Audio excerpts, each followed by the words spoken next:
spoilers? Oh, lots and lots of spoilers.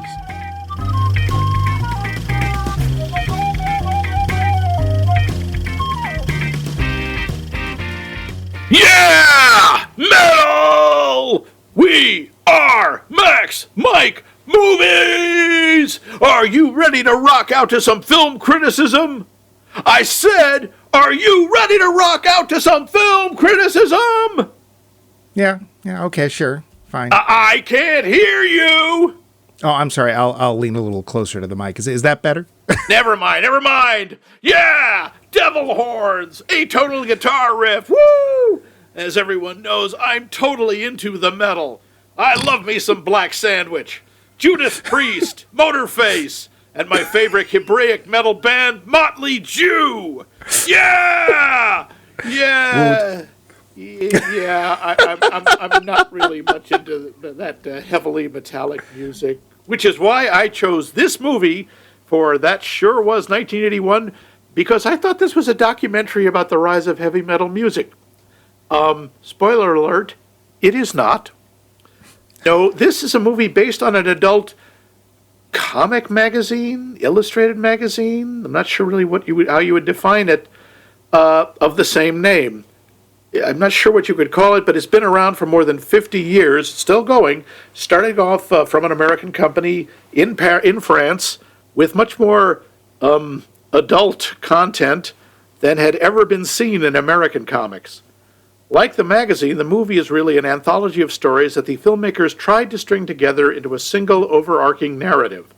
Did they succeed? Well, let's rock on and find out. I'm your host, Max Thunder Pain Demon Blood Levine, and over there opening beer bottles with his eyelids is Mike, too damn violent for a nickname, Loose. Yeah! Riffs? Sure, why not? New Christie Minstrel? I'll bring a good book. But before we start, or before we get into the movie, we have our poll question. Poll question. Question from last week was, if a movie is an adaptation of something you haven't read the source material, will you seek it out before, after, or at all? I should have said during. During. Yeah, that'd be a bad sign for the movie. Maybe the book's better. Flip. You're wrong on page 36. Yeah. From our Ned, our cheese boy, who actually posted on the website. Well done, Ned. I don't tend to seek out the source material, but I'll definitely go see a movie if I like the story it's based on. Somehow the film industry has tricked us into thinking one is okay but not the other. Part of it is probably that I find bad movies more enjoyable than bad books, songs, toothpastes, etc. I don't know, I like a bad toothpaste. But that just begs the question of why bad movies are something special. Goodness knows, we've tackled that question over and over on this show. And we'll nice keep one, doing Ned. it. From Dave! Dave! The book is always better than the film. Well, okay. That's been solved. Thank you, Dave. And remember, he is a lawyer. Novels and he knows just kung fu. Yes, and karate.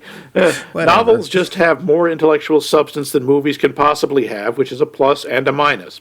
Okay, that's kind of hard to argue with. I will only rarely seek out a book before seeing a movie, and if a movie is made of a book I liked, I will dread going to the movie, and I'm less likely to think highly of it. That said, I am looking forward to a movie adaptation of The Lincoln Highway. Sometimes a movie or TV series makes me want to read the book. The Expanse, for example.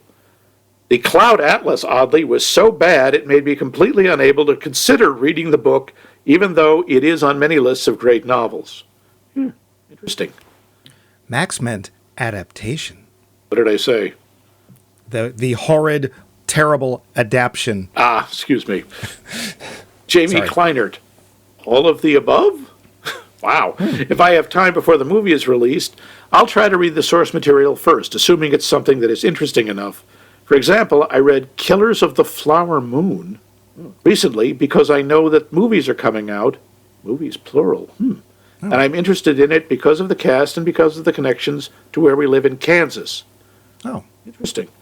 Neat. There are other movies I've been aware of source material before watching, but wait until after to read. Contact is probably the best example of this. Oh, dear. I saw the movie shortly after it was released on video, but didn't read the book until my second trip through college. I love Carl Sagan. I love Jodie Foster.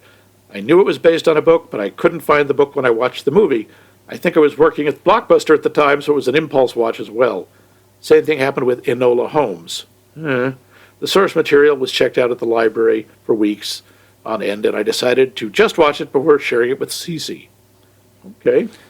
I just would like to say that was not Carl Sagan's second trip through college, if you know what I mean. Yes, I think he did it billions and billions of times. Steve Kellner writes, depends. In general, I prefer to have read the source material first, especially if it's a book length, because no movie can capture an entire book. That's certainly true.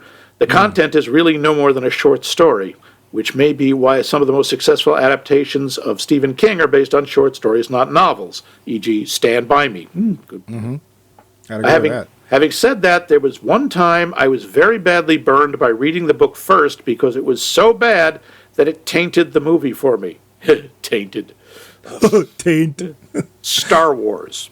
Okay. Well, now, to be fair, that was itself an adaptation of a script that hadn't been finished, so I don't remember who wrote that, but okay. I think I remember reading the novelization of Star Wars or whatever, and it was, the first one anyway, it was really bad. Nick Hoffman says, I always watch the movie first. If I read the book first, the movie is always a letdown, but if I see the movie first, I can judge it on its own merits. Fair. Valerie, stop telling people I'm related to Mike Coons, writes... She didn't say that. She totally did. I've got it right here in my notes. Most of the time, I won't read the book. Every once in a while, a movie might compel me to read its source, but like Dave Mackman said, almost always the book is better than the movie. Ooh, she even references Dave Mackman. She does. Nice sub-reference there, Val. Take another $5 bumpy bucks.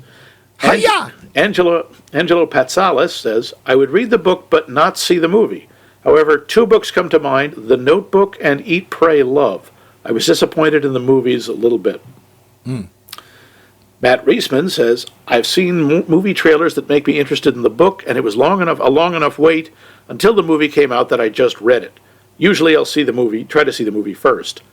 Then, if I enjoy it, read the book. I used to do the opposite, but would have people spoil the book that I was literally reading right in front of them because they started talking about the movie. Yeah, that is a real risk. Yeah, if you work with a bunch of geeks and nerds, yeah. Charles Forsyth says, I want to see the movie on its own terms. If I'm engaged by the subject matter, I may then want to read the book. I ended up seeing Dune in theaters twice, mainly because I didn't really see it the first time I watched it. I didn't quite understand that sentence. What I saw were all the comparisons to the Lynch film and the book. Oh, okay, I get it.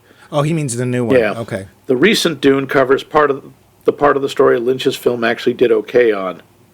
Okay, that's being very generous to the Lynch movie, but overly generous, I would say. Vince the Snowman up north. Snowman. Yeah, I will usually read the source material to any movie I like, and if the ideas are good and the movie isn't, I might as well to see if the problem is in the book.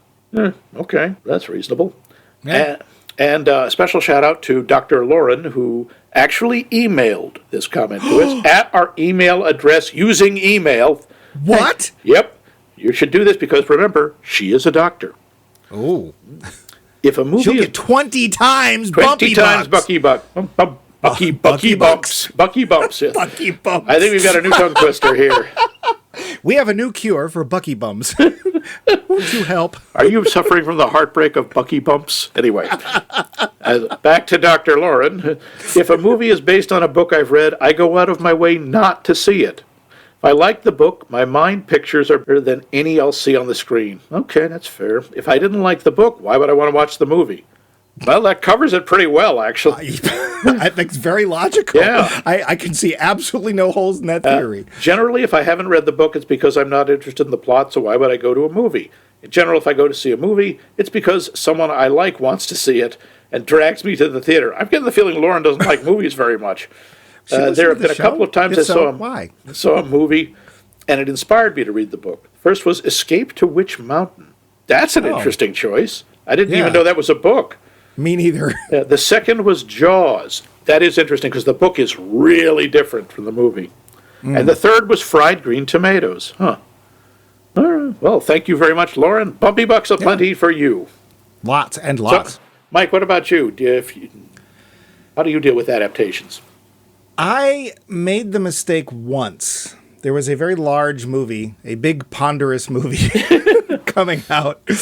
And I was like, it was based on a classic book. And I was like, I've never read this book. It's one of those stories I think I know, and a lot of people think they know, but probably also haven't read. Yeah. It was Francis Ford Coppola's Bram Stoker's Dracula. And I made the mistake of reading the book. Although, to be fair, I don't know if it actually ruined things for me by reading the book. I kind of doubt it. They kind of lost me at Keanu Reeves' accent. Oops. Yeah. So I will say this. Whoa, gentlemen, dudes. No, you're not.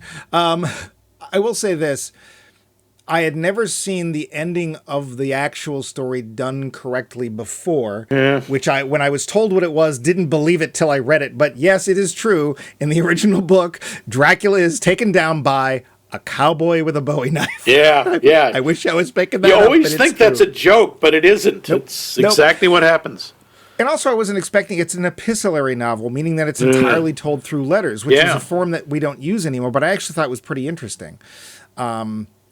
And in general, most people say the book is always better than the film, and I 99% of the time agree, except for Blade Runner. I think that what Ridley Scott did was and to be fair, the screenwriters, because he didn't write it, what they did was they took the best essence out of the story and made something that was kind of wholly their own and still an adaptation. So I read that after the fact and was like, oh, it's a Philip K. Dick book where there's an interesting idea and very, very thin characters.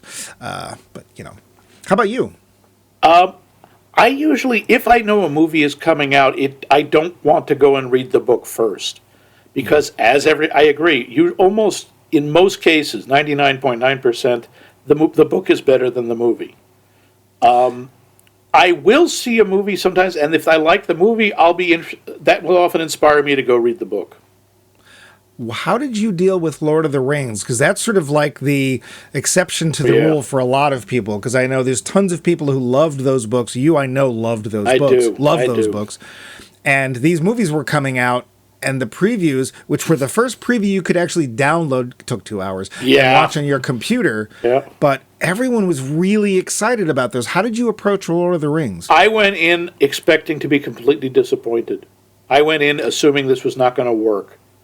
I was like, "There's no way. This is a book." I was convinced. This is shows how I can be completely wrong. I thought this book was unfilmable, and I walked out of the first one going, all I could think of was Jeff Goldblum in Jurassic Park. You did it. You crazy son of a bitch. You did it. And he did. He made a brilliant movie. It's one of my favorite adaptations. I think it's terrific. And I was stunned. Just stunned. Yeah. I used to read Lord of the Rings every year in the fall. And that year, I'm like, I'm not reading it. Because if I read it too close to the film, I'm going to compare it. And I really would like to see it. And it looked really good. So that's what I did. Thanks for all those cool answers. Yeah, both, seriously. Max, you reading them, and our listeners for writing them. Thank you so much. And we have a new poll question for next week. Yes. Oh, goody. What's the question? Okay. Just cool your jets there. We've seen a pantload of animated films remade as live action. Can you think of any live action movie you think would be improved by making it into an animated feature? You stole that! I said it last week in the opening. You totally stole it. Oh, okay. Then I did. I stole it. Great artist steal. Yep. Well, but it's still mine. I still claim credit.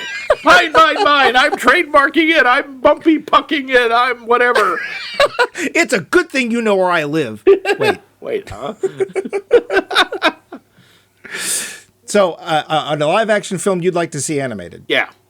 Cool. I'm actually really interested to hear that answer. Me too. Thief. Thief Baggins. Rotten Baggins. We hate it forever. And so we go then to trivia. The show. Now, the budget for this movie was $9 million. Let me ask you, do you think it made money? Yes, I do. I actually think it probably did really well. You're right. It did pretty well. Not spectacular. It made $20 million. It's not bad. Not bad. No. This was produced, this kind of floored me, by Ivan friggin' Reitman. You know, Stripes, Ghostbusters, that Ivan Reitman, and the music, other than, you know, the actual songs, was by Oscar winner Elmer Bernstein. I know. Yeah. I just don't know how. Oscar winner. He's the guy who did all the background. Oscar. Like I said in the opening, the movie was inspired by the long-running series Heavy Metal, which began in Europe as Metal Hurlant, which literally Are you means, okay? No, I think I pulled something. Ow. I think I have to hurlant. Oh, Wayne, I think I'm going to hurlant, which means wild or screaming. So screaming metal. Ooh. Most of the story segments in the movie are based on stories or characters featured in the magazine. This was on home video, but it was removed from circulation for years, and I think you can probably guess why, because of the problems with the music licensing. It's also why it took so long to come out on DVD. So many bands, and so, you know, getting the rights to the music was a nightmare. Yeah. One little thing, as in the magazine, the evil thingy that Den battles is called Ulatek. If you see it spelled out, it is in fact Cthulhu spelled backwards. Is it? Yes. Well, they also referred to it as the Lochnar, the green thing. Yeah, no, the Lochnar was the scepter. Well, it's the green pulsing thing on which the story is threaded somehow. Yes. Well, we'll get to that. Right, we'll get there. As in Stripes, we've got four cast members from Second City TV in this movie. We got John Candy, he's all over the place in this, Joe Flaherty, Eugene Levy, and Harold Ramis. They're all in on this. Sure. Yeah. The robot that sells Harry Canyon the hot dog is, of course, Robbie the Robot in an uncredited cameo. Yeah, sort of, but yeah. According to the creator of the story, the Den story, Richard Corbin, Den is an acronym, and I always wondered where the hell that name came from, because in the movie they don't explain it. They say, you are Den of Earth. I'm like, right. Huh? It's an acronym for David Ellis Norman, which is the geeky kid's actual name. Oh. In the original storyline, by the way, the hot woman, Catherine, is an 80-year-old woman on Earth. That's why she looks great for 80. That's why she wants to stay on wherever the hell Planet they are. Q. Planet Q, yeah. Corbin apparently considered the film adaptation satisfactory. And he was very pleased with John Candy's performance as the main character's voice. Not the person I would have picked. Yeah, it's an odd choice, but John Candy does a pretty good butch barbarian voice. The sequence with the mansion exploding at the ending, it was supposed to be rotoscoped, but the release date had been moved up, and there was no time, so it's the only non-animated sequence in the movie, and it really shows. Yeah, Very I had a note on that. Take this for what you will. Elon Musk is apparently a huge fan of this movie. Because if you remember, he dumped one of his Teslas with Starman at the wheel on top of it, the Falcon Heavy rocket. It was a tribute to the opening of the movie called Soft Landing. I'm sorry, one more. Yeah. The storyline that connected the various tales, the one with the Lochnar, was called the Grimaldi segment. Sure. Why? Because two of the guys on the sound crew were Austin and Joe Grimaldi. Yep, that's it. All you got to be is on the sound crew. Yeah. The Tarna storyline was illustrated by, you may have heard of this guy, Mobius. Oh, sure. Yeah, he was concerned about the environment, which is why the background has a lot of randomly placed water pipes. Tarna is apparently also based on his character, I think, Arzak, or Arzak. Arzak, excuse me. Yeah. And for those of us who know Arzak and we're expecting Arzak, we're like, it's a different fat bird, and that's not a guy. Oh, in the comic, Arzak is a guy? Yes, he has a very tall conical hat, and he rides a big fat sort of semi-pelican pteranodon thing, like she does. I thought of it kind of half penguin, half pteranodon, but sure. The date on Harry Canyon's copy of the New York Times, so the setting of it, is July 3rd, 2031. So, we better hurry. Good luck. We're 9 years away from flying cars. And Lochnar. In the Tarna sequence, the band in the bar that she goes into, the tavern, if you will, is playing "We're Through Being Cool" by Devo. This is not on the soundtrack, which is a damn shame. Oh. There are 2 never talked about versions of this movie. The one that's been THX remastered today, released in 1996, that everyone knows and loves. But there's another one predating the THX version. And one of the differences in the B-17 segment, when one of the pilots is being attacked in the bubble of the plane, you can hear him screaming in agony. The THX version replaces the screams with music cues. Ah. Yeah, just changes a few. Yeah, this whole version, the originals only exists on a few late VHS copies of it. Ah. This was actually aired on TV in the mid-90s on TNT. How? They removed all sexual material, Harry and the woman, Den's encounters, most of the language, and the drug references through the alien half an hour abductions. film. Yeah, in other words, it just didn't make any damn sense. That's why they stopped showing it. Why would you bother? Now, there was technically kind of a sequel to this movie. Ooh. 19 years later, Heavy Metal 2000. With a budget of $15 million, it was released direct to video. It was also not based on any stories from the magazine, but was based on a graphic novel called The Melting Pot by Kevin Teenage Mutant Ninja Turtles Eastman, and drawn by artist Simon Bisley. Oh, sure. Well, you know Simon Bisley? Sure. Okay.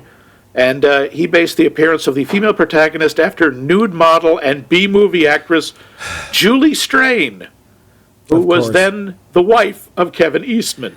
Yeah. Yeah, I'm embarrassed to admit I actually know who Julie Strain is. I've seen a couple of B movies with her in it, and she actually lends her voice to the character, the main character.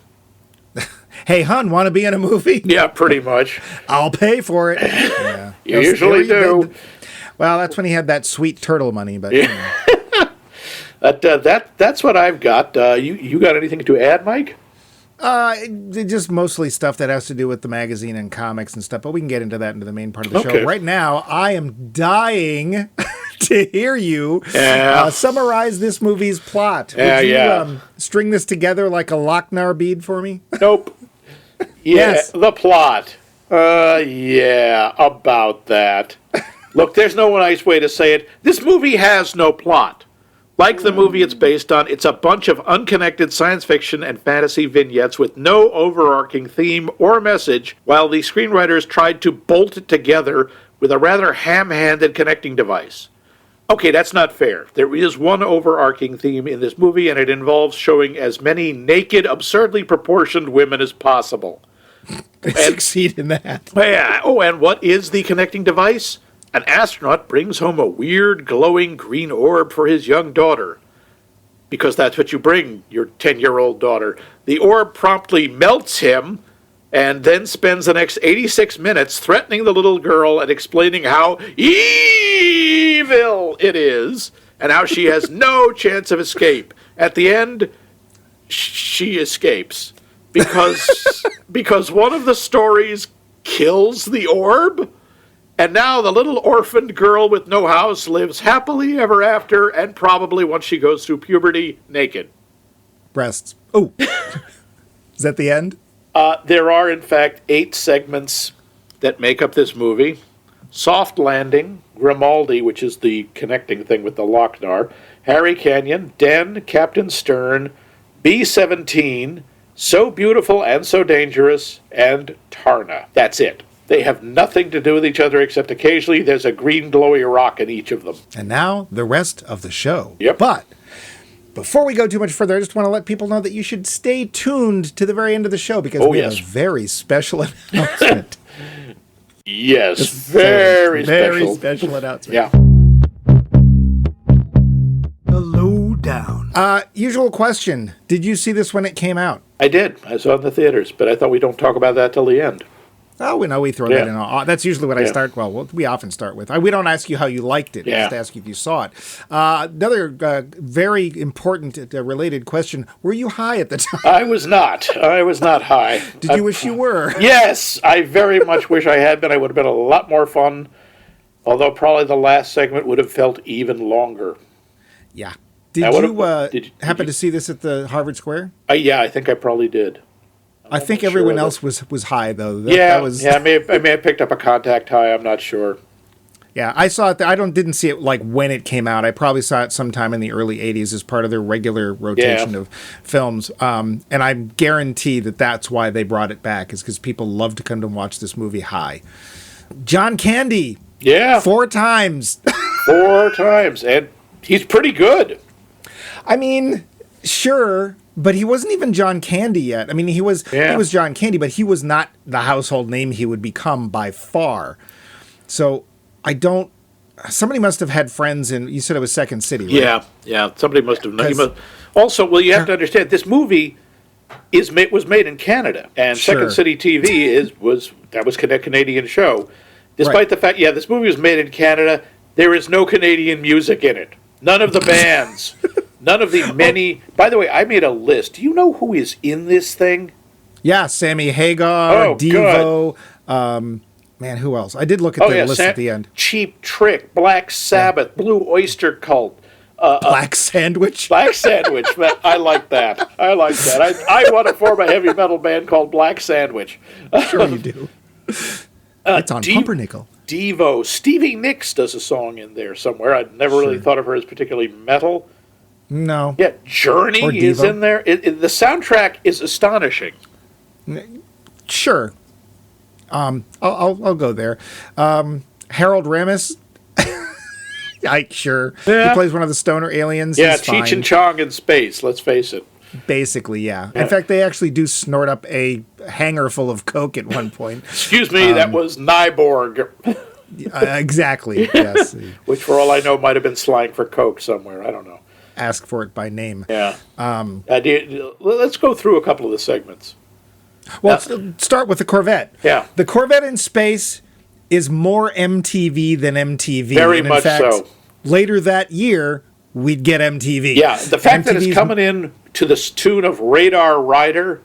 Yep. And it's a guy in a spacesuit. Yep.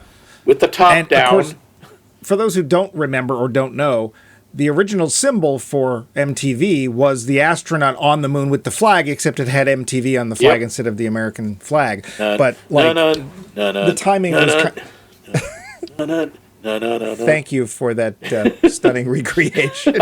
It's like you were there, wasn't it? So it's literally just, hey, we're going to launch a Corvette out of a spaceship and it's going to land somehow on Earth. Yeah, why not? That's it. That's the story. That's the entire... I don't know why they call that a story. It's an opening segment. That's about it. It is meant to look cool. And I'll throw this out there. We will go through the other segments, but I'll throw this out there. That's kind of mostly the point of heavy metal. Yeah. Either the magazine or the movie. Yeah. Let's make something that looks cool. We're interested in the visuals, plot, story. Yeah, okay, whatever. And then the next one, I guess, would technically be the Grimaldi section. I'm a Grimaldi warrior! Which is literally the guy in the spacesuit taking his helmet off and giving his daughter the big green thing, which connects the rest of the movie. Which then kills him. And then the green thing thereby threatens the little girl to show her the rest of the movie. I mean, threatens her by showing her the rest of the movie. That again, the connecting element, the force connection with the Lochnar is really shoehorned in. I mean, it makes no sense. It doesn't do anything. It's just, here, I'm going to sit here and tell you story after story that is supposed to show you how evil I am, including the ones where I don't actually do anything. Well, I haven't seen a connection this week since, what was that Stephen King anthology? Was it Cat's Eye, which was literally 4 stories connected together that a cat would walk through? And it's like... through, yes. That was right up there, yeah. Yeah.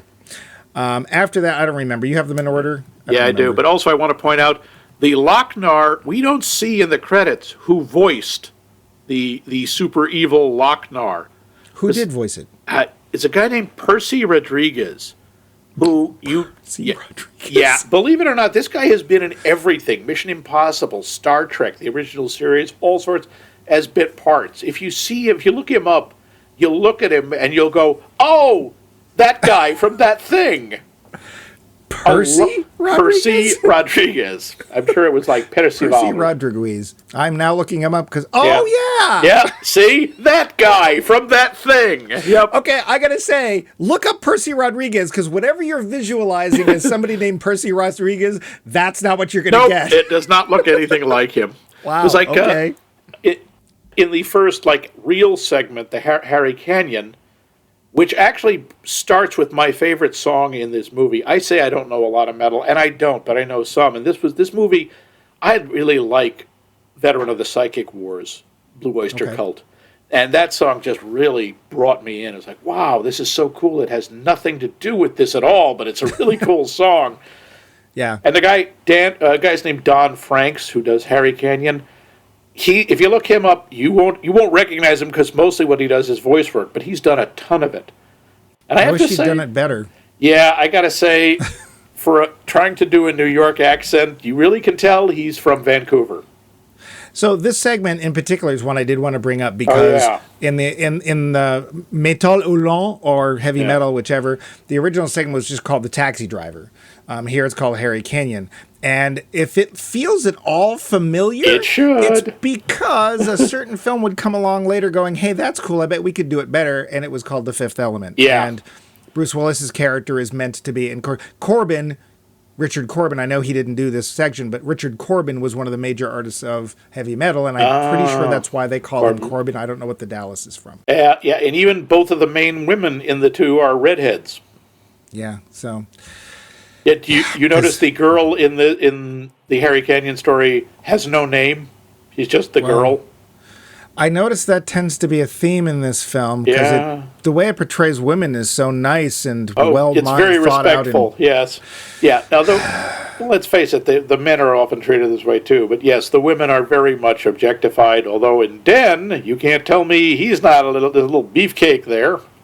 Yeah, but of course, what's the first thing he does, which is not true in the comic, is he's like, oh, I don't want my dork hanging out, which is the only line I remembered from this film. Yeah, apparently that was like a little sort of shot at the producers of the movie, because in the original comic, and I only know this because I read about it, they're all naked, and there's no nudity taboo on this world.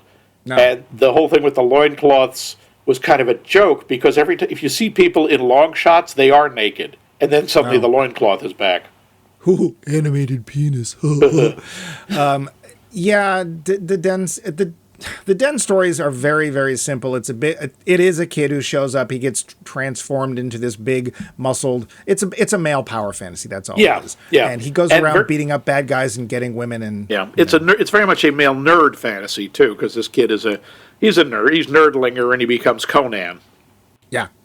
I was curious why does Ard, one of the bad guys, sound like Jeff Goldblum? It isn't. He kind of. I think he was supposed to be gay. I think it was supposed to be a fey emperor. Yeah. Have him stripped and sent to my tent. That kind of thing. Yeah. Well, stripped. I have the power, not you. So, yeah, whatever. Even the bit at the end of that segment when Ard and the Queen are fighting over... The Queen doesn't get a name either, by the way. They're fighting over the Lochnar. It sounds like two teenagers fighting over the remote. No, it's my Lochnar. Give me the Lochnar. I mean, it's so out of place. It's so odd. They don't sound invested at all. No. This is one of those types of fantasy. There's levels of fantasy stories. Yeah. This is the level of fantasy story where all the characters have monosyllabic names because that's all they can remember. Like Den or Ard or Dar or take your pick. That was a Beastmaster reference. Yeah. Which one comes after Then there's Captain Stern. That one's just sort of straight comedy. It's very cartoonish. Yeah. It's a very different animated... There's some different animated styles in this. There's a lot of rotoscoping in this. Not enough. Bernie Wrightson. This is a really weird departure for him, because Bernie Wrightson was not known for comedy comics. He actually was much more known for horror comics. Adaptation, did a great illustrated adaptation of Frankenstein. He did, I want to say that he did some stuff for Swamp Thing. Very detailed, heavy line work stuff. He's a great draftsman. But this was a comic he did for Heavy Metal for the fun of it, I guess. And I do remember it showing up in the magazine. I remember seeing one story, a Captain Stern story that got reprinted somewhere else, where they mention apparently Hanover is not supposed to die. The character Hanover Fist, first off, I love the name. Yeah. He's not supposed to die because he ends up he helps him out other times. Oh. But they don't say, I think one of the characters says, well, why don't you call your friend with the glandular condition? Well, good Lord, not Hanover. Yeah. And so I guess there's a reference in the comic book Dreadstar to him. Oh, is there? Yeah, there's a character in Dreadstar called Teuton, who's basically their version of the Hulk. Uh-huh. And at one point, he mumbles something about, I should have gone into the other business with my cousin Hanover. That's cool. Yeah. I like Dreadstar. Next segment. Well, hang on. What do you think of the visuals in Captain Stern? The backgrounds and such? In general, and this is going to go for it, because the segments do have different styles. Yeah, some. Some of the background art is very cool and is obviously based on the comics from which they came. The animation, I think it was very kind that they gave some newbies, some first-time animators some work. Unfortunately, they gave them all the major things to do. The animation's honestly pretty terrible. Yeah. The rotoscoping, some of it's not even technically rotoscoping, and Disney did this. So I think it was the first time they did it was 101 Dalmatians. If you ever watch that, you're like, wow, Cruella de Vil's car looks really cool. Like, how the hell did they do something that 3D that effectively back then? Or the motorcycle in the Aristocats. It's like, what did they do? It was actually really smart. They made a cardboard model of the car. They made a little set for the car of the roads that it would travel on. Yeah. The car was painted white, but the little edges of the car they did in black, so they could film it in black and white, and what they'd end up with was just a print that looked like black and white outlines of a 3D object. And then they would literally take that, they would Xerox paint it? each frame and then paint it. Oh, wow. And it looks hand-drawn, but it also looks very solid in 3D, and it's like, that's pretty cool. God, they must have taken forever. It was a lot better than trying to draw it by hand. Yes, but wow, I didn't know that. And do you think that's what they're doing in this?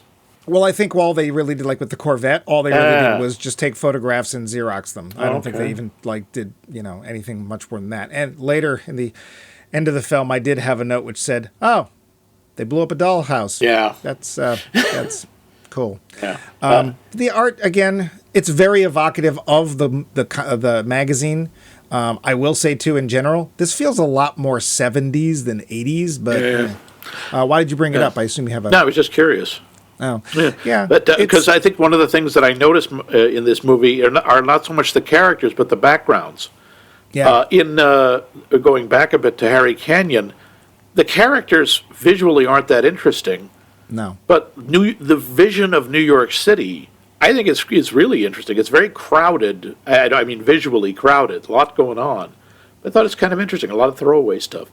Okay, well, real quick while we're there. So there was a credit in the film. I don't know if you noticed it or not, and it wasn't for the Harry Canyon section. It was actually for the Tarna section. Tarna. At least there was no apostrophe in there. It was a artist by the name of Howard Chaykin. Actually did work on this. Now, Howard Chaykin... Good Lord. The greatest thing to happen to comics since the pencil? That's what I heard. It was some convention. So weird. There was a comic he would do that would come out a couple years later called American Flag. And some of the feeling that they have in this ends up American Flag. Yeah, so like when he goes to the cops are all like, okay, if you want us to investigate, it'll cost so much money. So everything is monetized. Everything is privatized. And there was a lot of that in American Flag. And of course, the 80s...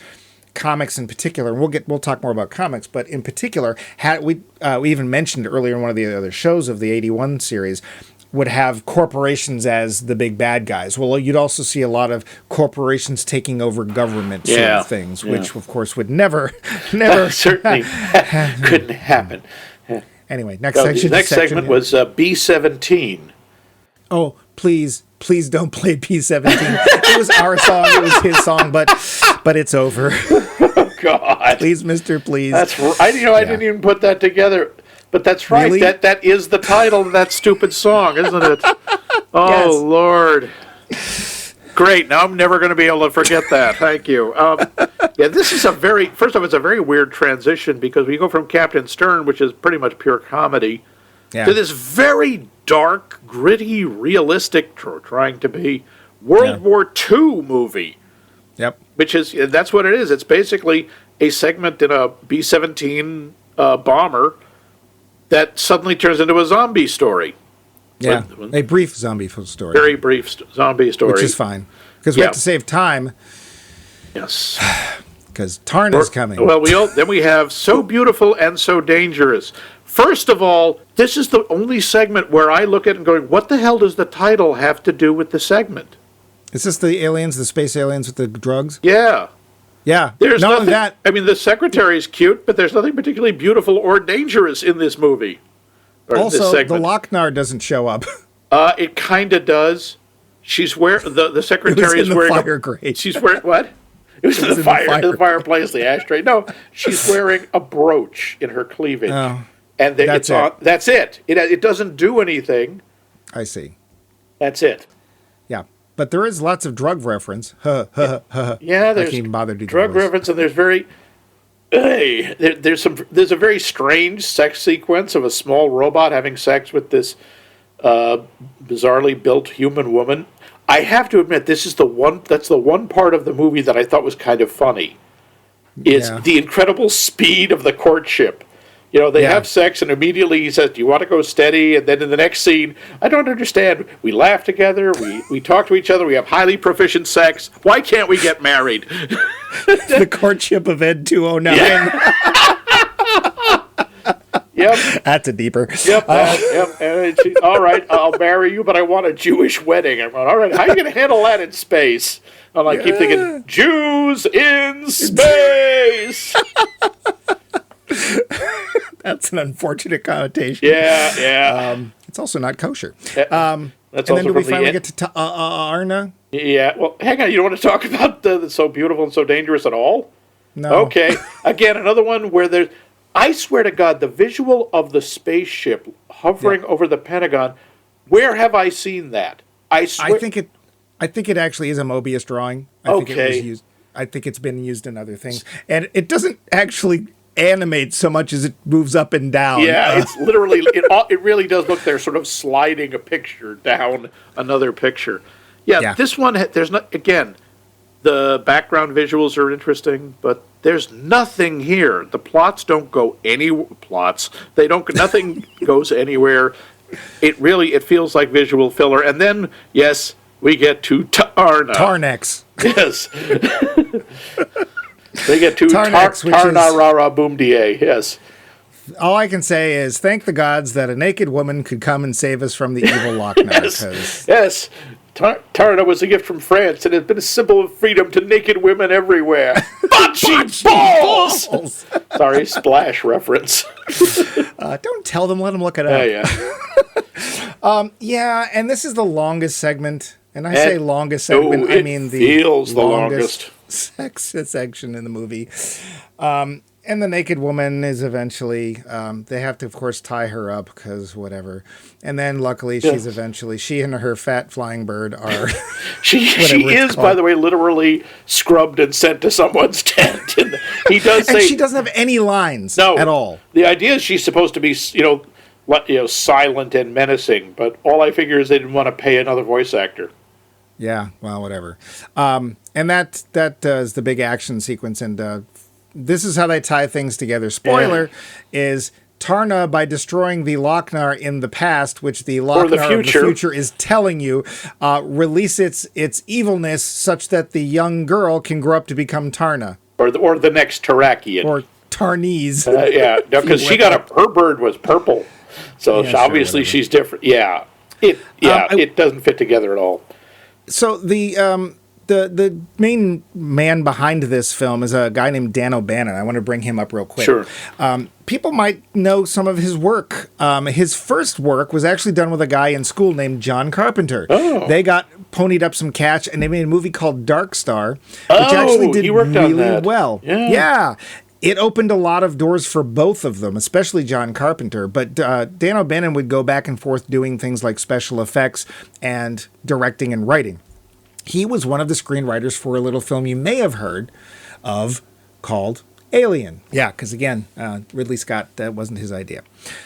He was signed to do the special effects for the ill-fated Jodorowsky's version of Dune, which if you haven't seen that documentary called Jodorowsky's Dune, highly recommend it. It's really interesting. The Dune we didn't get. You think there was a lot of drugs made with heavy metal. Whew. You ain't seen nothing.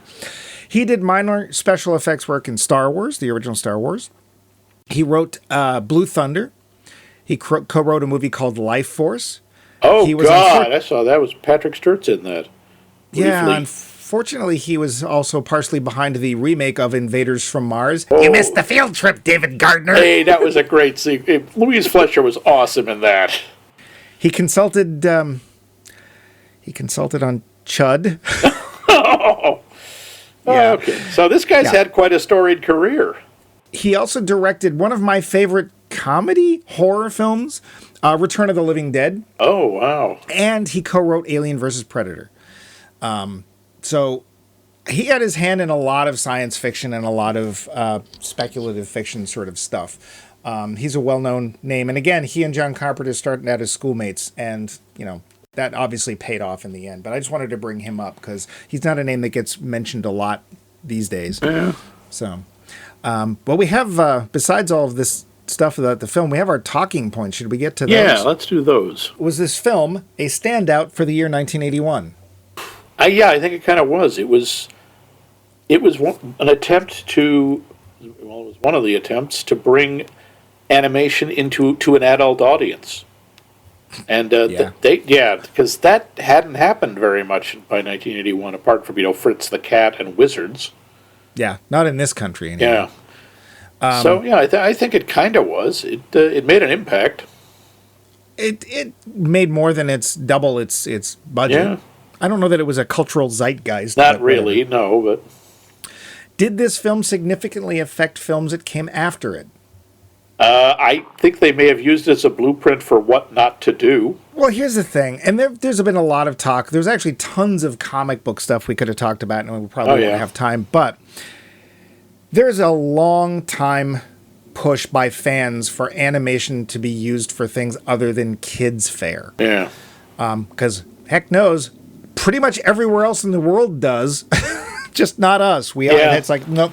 That's just like that's Mickey Mouse and stuff. We don't do that. Adult animation. It gets maybe tossed into a couple of indie theaters, and that's it. Yeah, I mean, and most anime, arguably, is not for kids. It has quote unquote adult themes, or basically it's just not made specifically for tweeners or whatever. It's made for anybody, or there's anime about lawyers. Why not?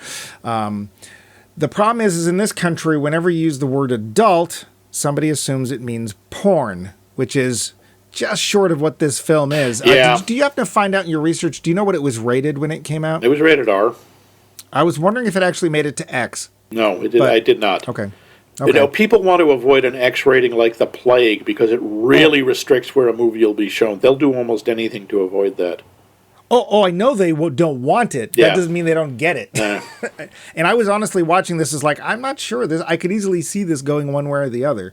I mean, there's no head exploding without fire behind it. That's going back to the first episode in this series. Yeah. It's your episode on Raiders of the Lost Ark. Does this movie reflect 1981? Musically, boy, howdy. This is so early 80s metal. Oh, yeah, and late 70s. Oh, yeah. That's about it. I mean, it's not like it reflected any particular trend in animation or storytelling, but the music, yes. I would say visually it still really felt 70s. Very 70s. I mean, the magazine started in 76 in France. I don't know, I thought it was when it came 77. over here, maybe 78, something like that. And there's the whole, even with the music that's in there, it still feels very 70s to me. None of the stories takes place in current day at all. Some of them take place in, or like World War II. And they don't seem to be in any way reflecting politics or culture. cultural trends. No, not really. Yeah. So I would say no. Except for the soundtrack. And even then it goes back and forth. Real quick, we mentioned this. The treatment of women in this film is absolutely horrible, abhorrent. The few that have lines, which are any woman in this film is nude at some point, and is ridiculously proportioned, and of course is constantly touching themselves. I wish it didn't have to be porn. There's generally, let me think. No, not a single reason for it in the film, but there it is, because this is that high school boy's secret naughty movie. Doesn't it feel like that? Doesn't it feel like this is a 16-year-old going, I got a copy of Heavy Metal on VHS? Oh, yeah, this was the first time I'd ever seen breasts in animation. It's like, wow. Well drawn. There is a cameo by the USS Enterprise. Yes, there is. It's so beautiful and so deadly. Yeah. Yep. And it does represent Heavy Metal, the magazine. Heavy Metal. That's also, Heavy Metal was sort of softcore porn, I'm sorry. Yeah, I don't know how soft it was. They could get away with a lot because it was drawn. Yeah. And I will say this, some of it was translated mostly from French. Some of the stories were from Spain or other parts of Europe. The stuff that I read, at least translated, tend to have a very common thread, which was there were some amazing visuals, especially by people like Mobius or Philippe Drouillet, Richard Corbin even, who was American. But you'd get these stories that were, shall we say, thin and almost more like, well, just, I wanted to draw boobs, or I want to draw a spaceship. And maybe it's an effect of the translation, but in general, I found the stories in Heavy Metal, the magazine, to be not as well thought out as the artwork. The artwork tended to be fantastic and was unlike anything we were getting in comics in America in the 80s at all. And I would say that Heavy Metal, the magazine, not the film, really did start to help expand horizons and expand what could be and would be done in comics. And the early 80s was actually a really exciting time in comics. You'd get things like independent publishers. You get things like stuff brought over from England. Tanker would be brought over. You'd get American Flag. You got Teenage Mutant Ninja Turtles. Oh, Forgot that, didn't you? Yeah. And they actually apparently came to the store with their box of comics, and we said no. But whatever. I say we. I haven't worked there in over 20 years. But it's an interesting reminder. And Heavy Metal apparently still coming out. Yeah, it's still out there. I don't know. But it did have an impact more so in the comics world, I think, than the animation world. Because right after this, of course, you would see, let me think, absolutely no attempts to make animated films that weren't by Ralph Bakshi. So... But that's all my notes. Yep. Did you have any more? I think I got through all of mine. The Roundup. So, Max. Yeah. You said you saw it when it came out. I did. And you weren't high. I was not. I'm sorry. Do you remember what you thought of it? I remember really liking the music. I remember being kind of floored by all the nudity because I'd never seen any of that in animation before. Mm-hmm. I remember thinking this was something very different and being kind of struck by that. I do remember thinking, wow, this last segment is incredibly slow. Yeah. I remember kind of liking it when I was young. Mm-hmm. When I was a kid, I thought it was new and different, and there were naked women in it. So, when you're a teenager, that's important. So, had you seen it since then, before watching it for this show? I have. And? Doesn't hold up so well. Really doesn't. I mean, when you start to get all the naked women, it starts to get kind of uncomfortable now. And then you realize, wow, none of these segments have any kind of real plot or character. I mean, and the one that tries to is so slow and so superficial that it doesn't. It really doesn't. And in fact, even the Tarna segment, seeing it now, I'm going, wow, a lot of this doesn't make any sense. It's like, so she's supposed to be this awesome, badass warrior, and, well, she can beat up 3 drunks in a bar, and that's about it. Otherwise, she gets caught every time and has a lot of trouble. And if it weren't for her, flying penguin chicken pteranodon, she would have been dead. Yeah. But and the connecting device it just seems more and more ham-handed every time I see it. So what about you? You said you saw it around when it came out. Well, that sounds like you're not going to recommend it. So I'll take that as a no. Well, from a historical point of view, if you want to see, and also for the sound, honestly, I'd say buy the soundtrack if you're into that older 70s and 80s metal, because that is something remarkable about it. That had a couple. I mean, I'd never heard Black Sabbath. I'd never heard Sandwich. Black Sandwich. I never heard the Mob Rules. It was like, wow. I'd never even heard Crazy Train. That introduced me to that. I knew Blue Oyster Cult only from Don't Fear the Reaper. Yeah. Blue Oyster Cult. Oyster Cult. It's umlauted. And I do have to say, this movie really could have used more cowbell. Yeah. I did see it sometime in the 80s at the Harvard Square Theater, which was a golden era of every day there was 2 new movies to watch, and this one came around quite a bit. I think at the time, like you, I was kind of interested because there was no animation like this. All we'd had was Disney. Disney was not at its best point. I think you pointed out the Disney film for this year was Fox and the Hound, which, to be fair, a lot of people do like, but let's face it, it's not one of their big films. And it's right before The Black Cauldron. Yeah. See our episode on The Black Cauldron. Yeah. But it was like, it was taking the idea of adult entertainment as seriously as the magazine was. Yeah. And heavy metal is synonymous with painted vans, drugs, and loud music. There's also this kind of sleazy aspect to heavy metal, both the magazine and the music and the movie, and it's on display here. There's definitely I probably did feel a little dirty then. I feel very dirty now. Yeah. And it's just because women are treated so badly in this. Tarna feels very much like a white male written women power fantasy. Yeah. Well, I'm going to make her a powerful character by making her nude, and then we watch her get dressed slowly, and then she goes to fight the bad guy who takes her armor off, and she's nude, and then she's tied up, and then we whip her, but she gets out and wins. Yes, okay. I had 2 other notes in there. One was, if Tarna had taken a little less time getting dressed, she might have been able to get to the city and actually do some good when the barbarians are attacking. And also, that is, again, and this plays into a trope that has been around forever and is still around, and that is the absurdity of fantasy female armor. Never mind, this is below the chainmail bikini. Yeah. She's wearing an actual cloth bikini. The only thing that's armored is her right arm and her shins. Yeah. So, her shins are safe in battle, thank God. Yeah. I mean, to be fair, they will do this quite often with the guys. Beastmaster. Deathstalker, Barbarian Twins, Conan, and Conan sometimes wears actual armor that covers him. Not for long, which is fine. I have no problem with that.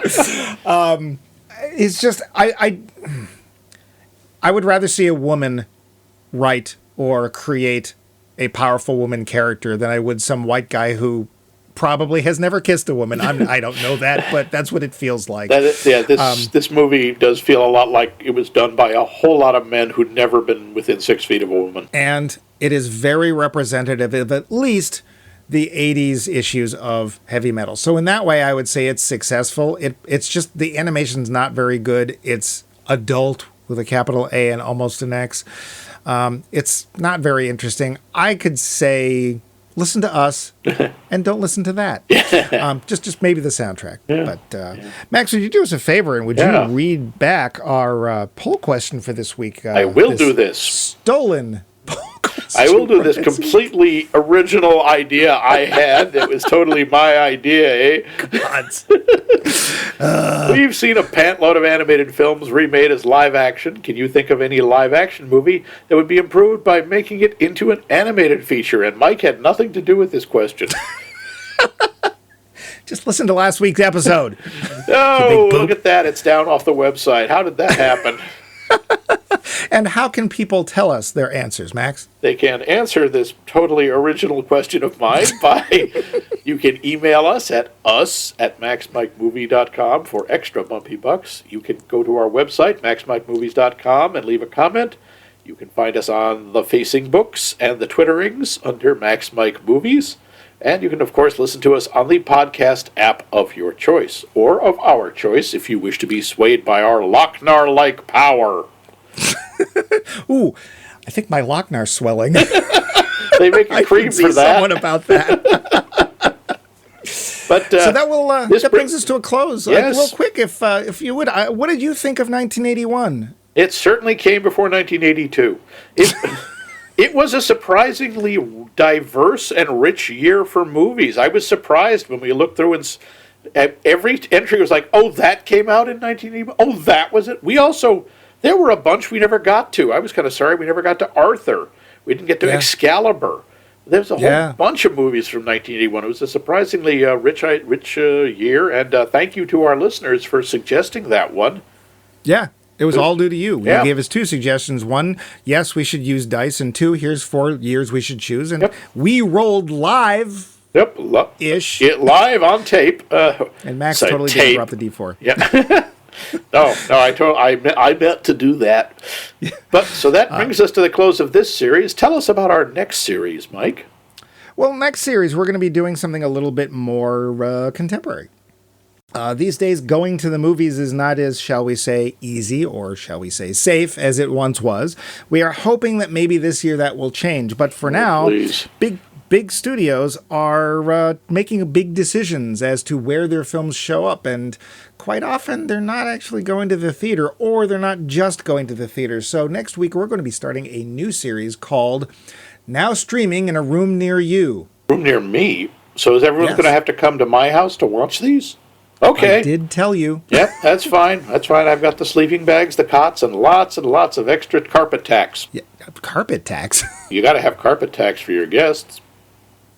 Sure. Not everyone brings their own. Yeah. Yes, we will be watching streaming movies that are either exclusively released streaming or were released simultaneously in theaters and streaming. Yes. And what are we going to start off with? Well, we're going to start off with a movie that is on a service that, admittedly, not as many people have. It's a streaming service by a little tiny startup company called Apple. Yes. This is on Apple TV Plus. It's a film. To be fair, I've just seen the preview. I have not seen this film, and I'm actually really interested to see it. It's about a man who gets clones of himself, or a clone of himself, and may or may not wish he hadn't. Oh boy, is this Michael Keaton's Duplicity? Double Mr. Mom. Yes. No, it is not. It is actually a film called Swan Song. My favorite frozen TV dinner. That's Swan Son. Oh, sorry. But before we get to our end theme, here's that special announcement. So stay tuned, won't you? And join us next week for Swan Song. Start your day the bumpy pucks way, made without alpha, oats, and hay.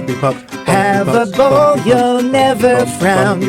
Keep an extra box around. Sugar frosted bumpy pucks. Our ponies work twice as hard, so you only have to chew half as long. Or something. Oh, and vitamins.